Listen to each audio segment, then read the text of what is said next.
Did the quarantine strip you of something? I would say it stripped me of my college experience. Yeah, How did I'd that say make that. you feel? I'd say it made me feel a bit bitter. It made me kind of bitter and upset. I remember being pretty disappointed with COVID kind of like ruining what was going to be a pretty great semester, I feel like. And yeah, I would say it kind of broke um, most of the pillars in my life, but at the same time, it helped me rebuild um, by having to do everything over again. So I guess what's that phrase? What doesn't kill you makes you stronger, something like that. It's Yeah. So interesting. I think that comes from Nietzsche, and mm, Jordan Peterson was saying, interestingly enough, if you change the words on that, what doesn't make you stronger kills you, which I thought was insane. stronger. Yeah, it's quite the statement to think about. It's been on my mind quite a bit, so it's very interesting that you mentioned that. Mm. But I'm curious, what pillars did it break, and what did you have to rebuild? Well, for one thing, I would say uh, I had stopped going to the gym. That was my pillar of fitness in a way. Yeah. And then another thing was my social life. That Mm. was obviously everyone's social life was kind of on halt with that.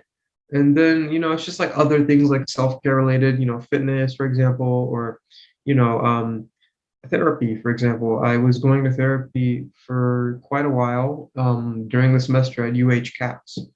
I was doing that for like a weekly kind of thing, um, just for prevention or whatnot. I think therapy is something that everyone should do. It's I honestly feel like it's as if it's a necessity, but that's a topic for another day. Um, yeah, so there was like things like my social life, fitness, therapy. Um, oh yeah, and of course, actually having a proper education, because learning through Zoom is one thing, and learning in person is another. So that was probably a major, major pillar that was knocked out. Um, and of course, outside experiences, going outside. Mm. Wow. We've discussed before about closure and the absence of it because of that whole pandemic. Um, do you still feel that way? Like there's a lot of things you just never got closure for. Yeah, I guess there were a few things that didn't totally get closure, but I would say the things that needed closure got closure, thankfully, in my case.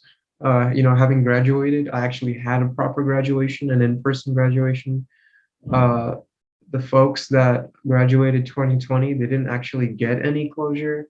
Their graduation was, just through Zoom or whatever.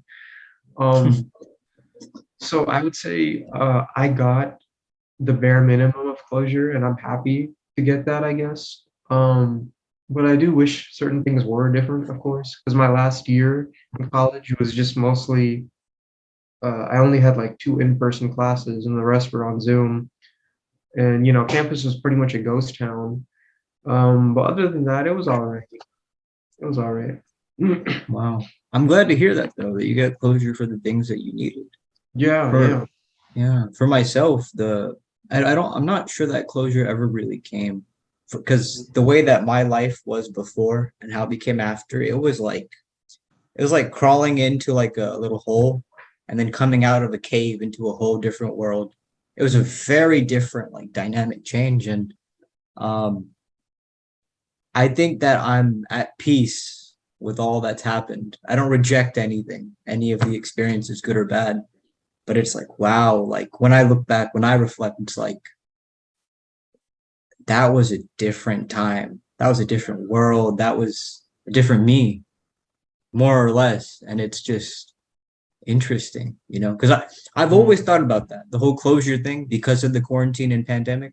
And you were the only guy that like ever mentioned that to me, mm, interestingly enough, you yeah. know? So It's very fascinating. Wow. Do you think that the closure is closure even necessary? Do you think? I've thought about this for myself. I'll expand on that, but I'm curious to see what you think.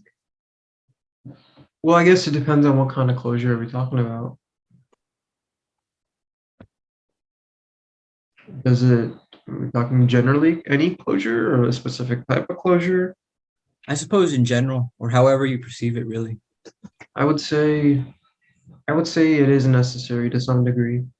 Certain things don't need closure, but I think certain things need closure. Why? Why do you think needs or the things that need closure? Why do you think that? Well, I think it kind of goes back to that idea of you know, having an ending makes something feel special. And if it doesn't Wow, have an ending, then that's deep. it's like if it doesn't have an ending, then what was the point of all of it? It kind of becomes meaningless if it doesn't have an actual ending. Or if the Yeah, ending expand on was, that. Yeah. yeah, I mean, when something is set for a certain amount of time, you know, um, college, for example, being about 4 years, give or take, it's like that's it.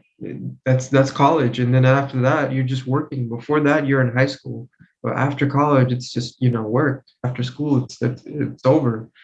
So, yeah, I think the fact that certain things have a limit on how long they are, um, and it like closure is expected to kind of cap off, um, and just kind of like wrap up everything, and that makes it special. Wow. Yeah, That is just so beautiful. The way you articulated that, it's insane. Having an ending makes something special. yeah, it does. Damn. Wow. Wow.